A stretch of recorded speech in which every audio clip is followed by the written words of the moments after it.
Welcome to the Tank Podcast. In this week's episode, Kathryn Scanlan reads from her book Kick the Latch, a vivid and idiosyncratic novel based on a series of interviews with Sonia, a horse trainer from Iowa.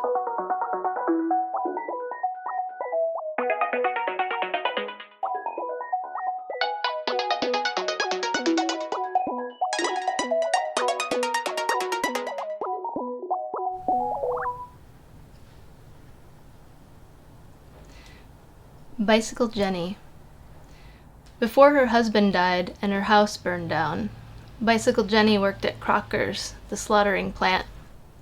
What was left of her house was a scorched concrete hole in the ground. That's where she lived. She rode a bicycle with a little cart on the back for carrying sacks of oatmeal from town. She'd stop by our house on the way because we had a lot of dandelion greens in our yard. She'd pick them and cook them up. She wore men's shirts, bright red lipstick, bright red rouge. Her face was real weathered, wind-burnt. She wasn't very big, but she was kind of stocky. In summer she wore a kerchief on her head, and in winter she wore wool hats, a hood, layers on layers, big men's coats, men's warm boots. She was the best gardener. Dr. Cheltington and some others in the rich neighborhood hired her to do their grounds work. She could make anything grow, and those yards were gorgeous because of her. If she came into your house, you'd still smell her a day later. When the weather was warm, she bathed in the creek or ponds, but in winter she reeked. Most of the boys in the neighborhood, the first naked woman they seen was Bicycle Jenny, taking a bath in the goldfish ponds. She had a lot of dogs, little yipping chihuahuas, and a chicken wire fence to keep them in. I'm talking 60, 70 chihuahuas without stretching it a bit. She always said she had 100. When we saw her head off to town, we'd go over there. We'd get through the fence and past the dogs and walk around looking at things. She had clothespins and wire hanging from trees. Down in her hole in the ground was an old-fashioned bathtub and a little cast-iron camp stove. She had test tubes with rubber stoppers, little blue bottles, jars of jellies she made from her raspberry bushes. She had some bright red berries, too. Someone said they were probably poison. Bicycle Jenny had the go-ahead anytime she needed water to come into our house and get it. She'd fill her cream cans in our sink and carry them back on her wagon. When it was snowy, she used a sled. If our parents were home, we weren't afraid of her, but if she showed up when they were gone, we were. My sister and I would see her coming and hide under the bed. We'd wait and listen for the front door to open. She talked to herself while she filled up at the sink. Her voice was high, cracked, eerie, like a witch's. She had her big men's work gloves, her hat and her other hat, and she'd usually have some chihuahuas stuffed in her coat. Bicycle Jenny would say, "Look what I've got," and she'd pull them out of her shirt pocket.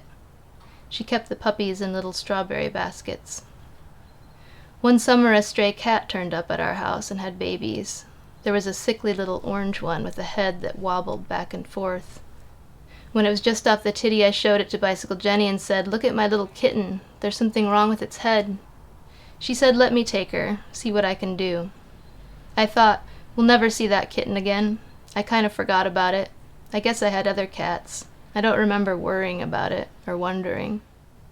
I don't know how much time went by, maybe a few weeks.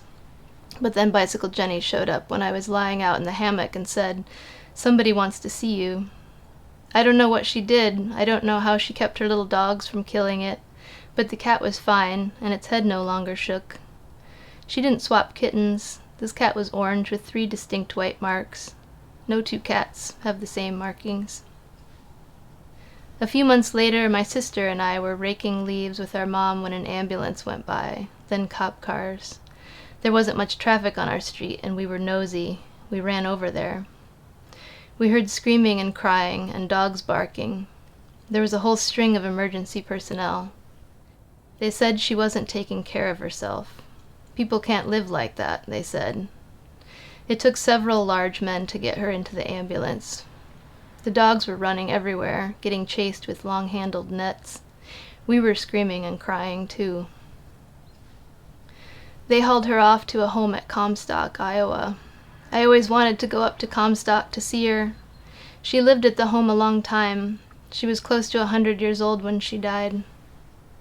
I still have the newspaper clipping with her obituary. My mom kept it in a scrapbook.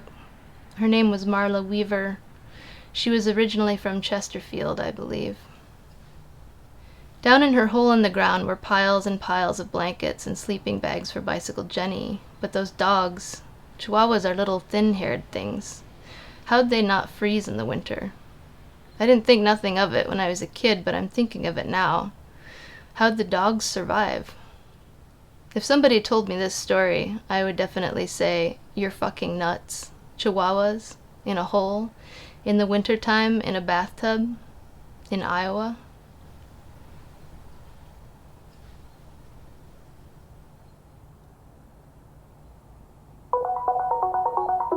To hear more podcasts from Tank, you can subscribe on all major podcast platforms or follow us on SoundCloud. The theme music for this podcast is by Himera.